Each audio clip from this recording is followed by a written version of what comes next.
He's led exploration projects, built accreditation frameworks for entire industries. Dr. Ajay Kumar Jha. There we have proved almost 5 billion ton coal has been added to in my tenure, added to the national inventory. That's a very big task because, like you said, a company can easily not look at that side and just look at profits. Whether it is a metallic mineral, non-metallic mineral. So we were doing all that, and with that, the greater one more responsibility was given, that was environment compliance.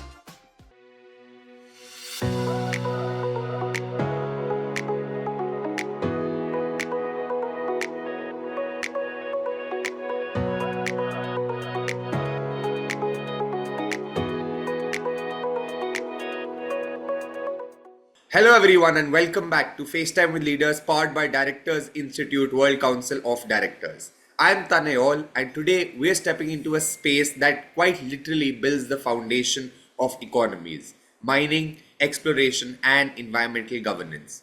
Our guest this week is someone who's been shaping that space for over 3.5 decades across India, Africa, and Southeast Asia. He's led exploration projects, built accreditation frameworks for entire industries, and is now steering Enkay Enviro Services as its CEO. Dr. Ajay Kumar Jha, it's an honor to have you with us on the show today, sir. How are you? Yeah, thank you, Tanay. I really appreciate your introduction about me, and I'm very happy to join you today. Yeah. Lovely. Sir, you've had such a rich and layered journey, but let's keep it simple at the start. Could you please take us back a little? Maybe walk us through how it all began and what shaped your path along the way. Yeah. So, if I look back the years when I started, in the beginning, what happened that as everybody do, and we have passed the institutions and came to the field, and the very first role was given to me, the field work. And when I stepped into the field, I was totally clueless. Yes, what to do? How do we start? But it happened that the seniors, they told and they guided us what to do and how to do, and accordingly I started my journey by the field work. And the very first organization that I joined is was Atomic Mineral Division, and that is very prestigious institution of the India. And they were doing uranium exploration in the field.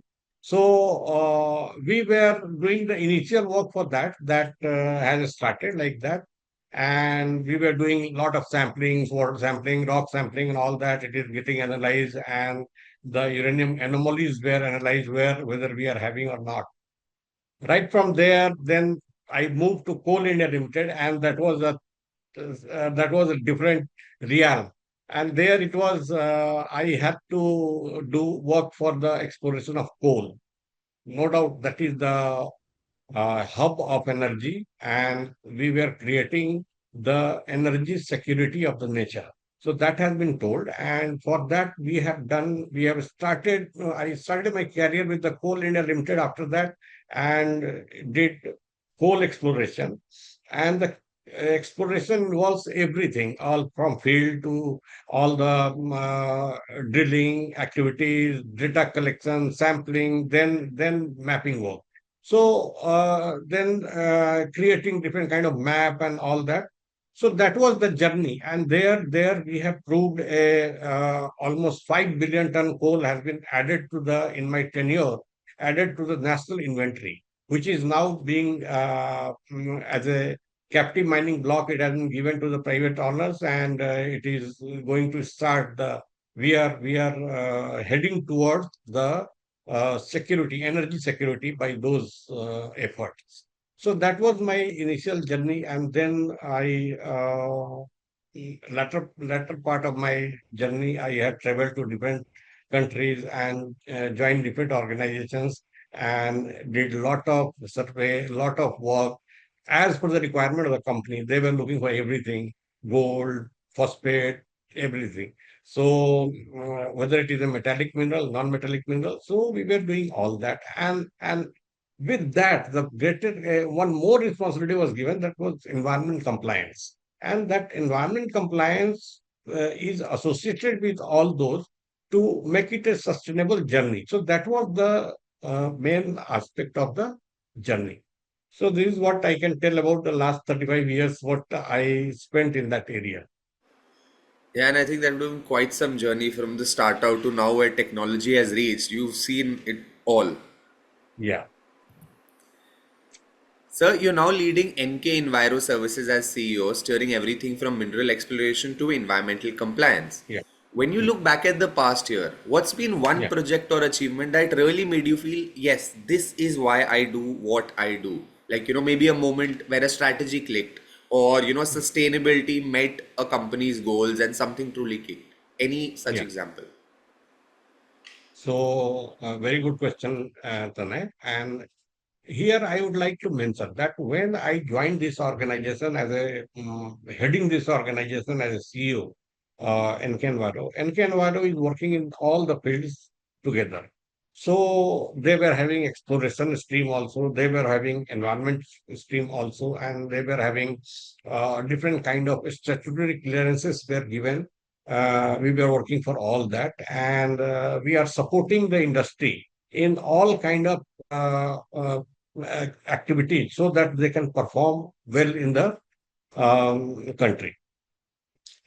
One point that what you had asked, that what made me there, that yes, I did this. So I was looking at a project, and there a exploration has been done, and there very good resource, very good reserve was there to be exploited, and it was just beneath the water level. So what happened that because of that water problem, when we mine it, we may encounter the contamination of that water zone. And because that was directly related with the community, so community was not happy with those kind of things, that yes, our resources you are wasting and doing contaminations and all that. So what happened then? I re-looked at the and I just sit together with the company's technical people and the strategist, and then we decide that what to do.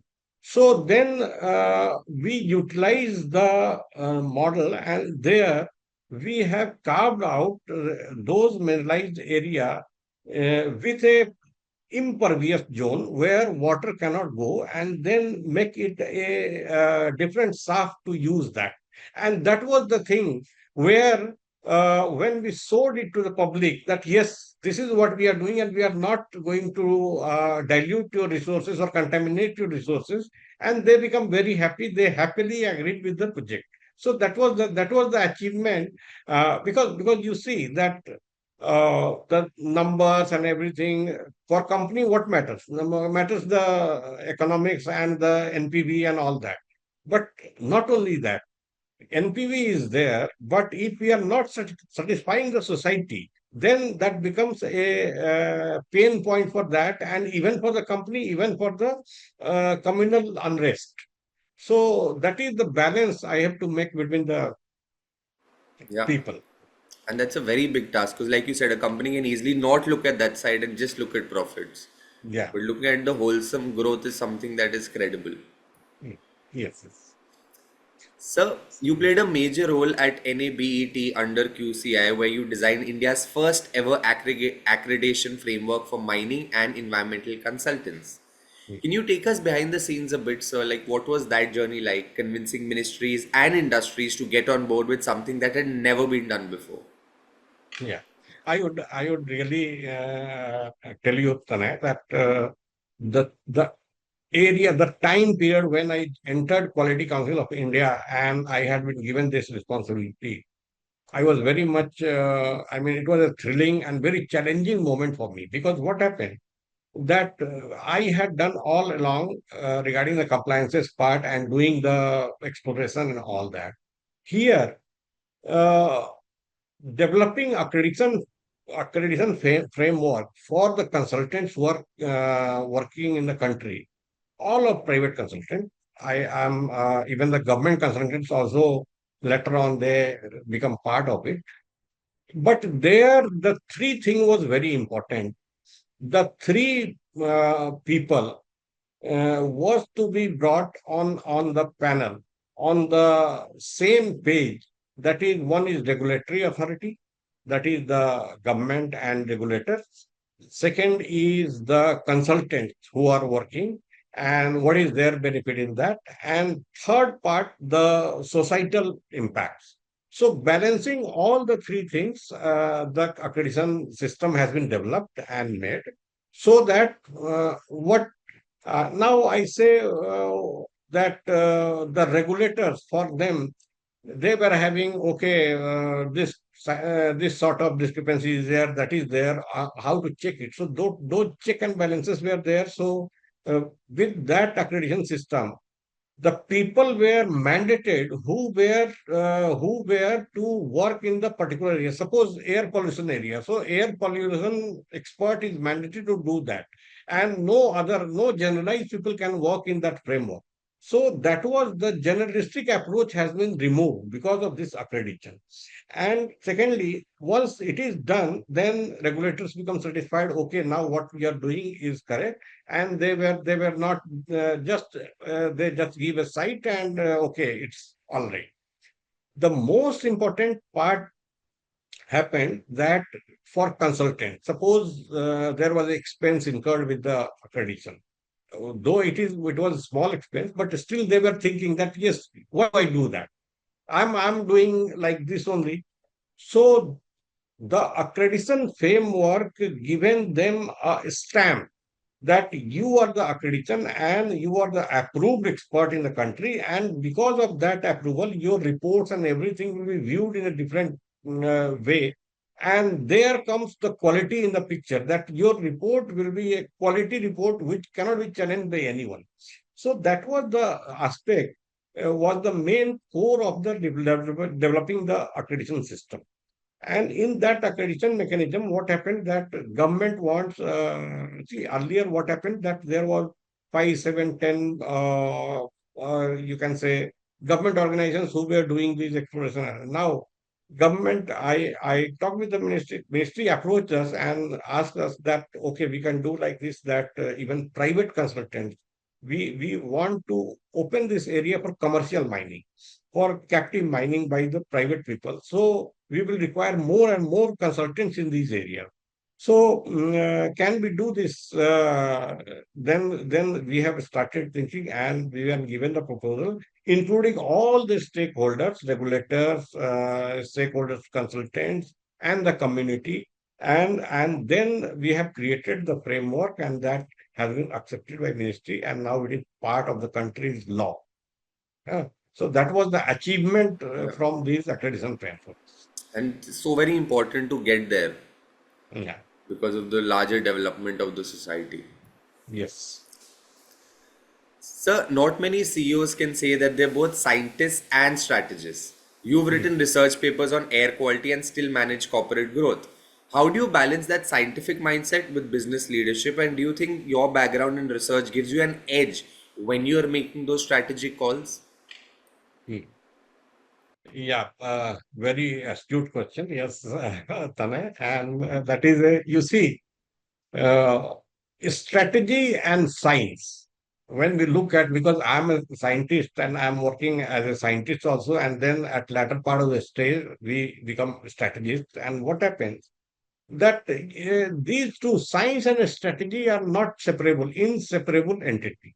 So once the strategists think on what they will think on there should be some stuff to think.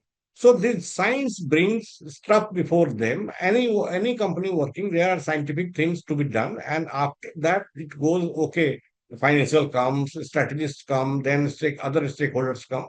But to all that, so for a overall and complete picture bring before the company, before the board or anything. So science and strategy plays a very important role, and that's why we cannot say that is a scientist, he cannot do strategy part. And strategy and science ultimately, after 15, 20 years of experience, everybody becomes manager. So what manages? The management is there, but still the scientific background has to be managed. So that there it balances both the things. Very true, sir. All right, so now it's time for a very on rapid fire round. A few quick questions, and we ask you a few quick answers, either one word or one sentence. Are you ready? Yeah, ready. Lovely. Tea or coffee? What fuels you through those long strategy sessions? T. What's the very first thing you like to do in the morning? Viewing news. Okay. If you hadn't gone into geology and environmental leadership, what completely different career do you think you would have chosen? My passion was Air Force. Okay, lovely. One habit or ritual you absolutely swear by, something that keeps you grounded. That is the slokas of Gayatri Mantra. Lovely. After a packed week of meetings and site visits, how do you like to unwind? Uh, Leisure time with family and friends and just gossiping around. Yeah. A book, movie, or documentary that really inspired you as a leader. See, that is very important book is Godfather.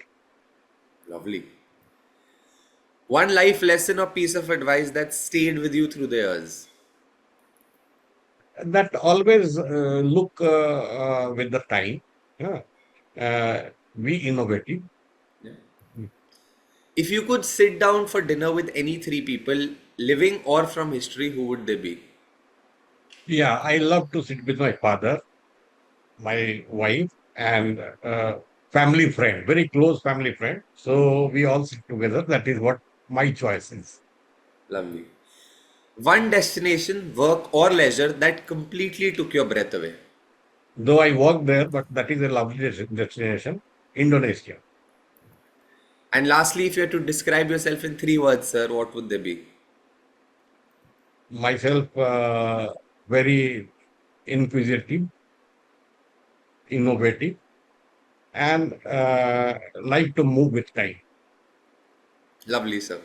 Thank you so much. That was lovely, and that was a very own rapid fire round. Now, coming back to a few, little more serious questions. Mhm. Yeah. Sir, you worked in roles where governance wasn't just a framework, it was a living practice. From Mhm. developing national accreditation systems to leading environmental compliance, you've seen how governance and ethics can literally change how businesses operate. In your view, why have ESG and responsible governance become so important in today's world? Like, not just for governments or big corporations, but for every business leader out there. And how have these principles guided your own decisions as CEO? Yeah. So these corporate governance and this ESG.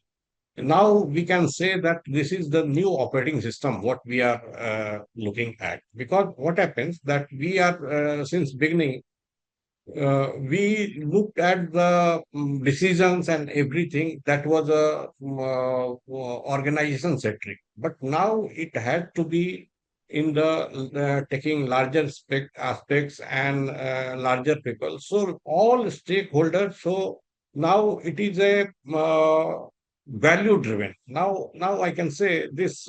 Governance has become the value driven. To make it value driven, we have to incorporate in I mean we will have to look at all the stakeholders, whether it is a company shareholder and any public. So governance should cover all that, and that is the main main driving thing. So this has been now I can name it as a new operating system for the companies to look forward.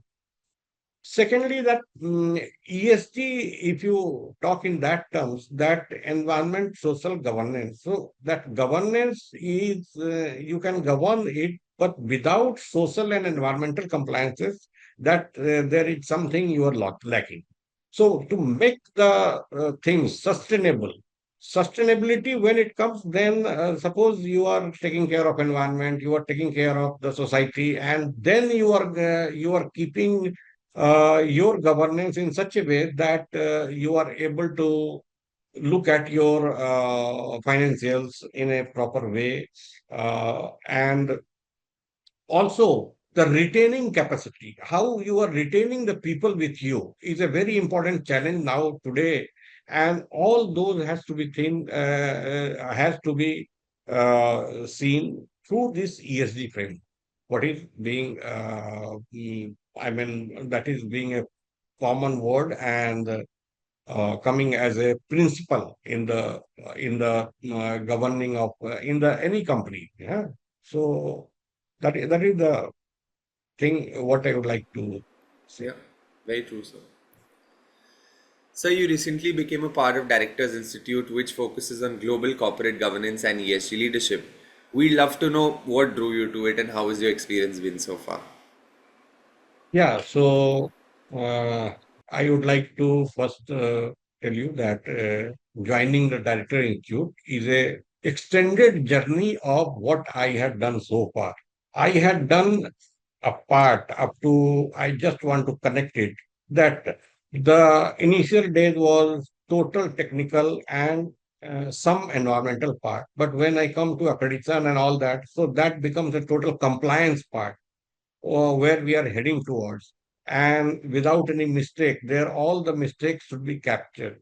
And then this journey will not be completed until unless I take this directory institute course or this journey, so that the principles of governance, ESG, can be seen at a very larger aspects and perspectives. All that to look. If I'm looking at that, then I feel that yes, I should join this and do this course. Lovely, sir. Thank you so much for those kind words and for making time out for us today. It's been an inspiring conversation. And what stood out for me today was how you've blended science, governance, and purpose so seamlessly, and how your story proves that leadership is really about learning, evolving, and staying grounded as much and as far as you can go. So, thank you so much, sir. Thank you very much. Thank you. To our viewers, I hope today's episode reminded you that leadership isn't about results or just about results. It's about responsibility, empathy, and the courage to keep growing. If you enjoyed this episode, don't forget to follow FaceTime with Leaders, powered by Directors Institute, World Council of Directors, where we continue to bring you stories and insights from leaders who are shaping industries and inspiring change. This is Taneol, and I'll see you in the next episode. Until then, keep striving, stay curious, stay conscious, and of course, have fun in your journey. Thank you so much.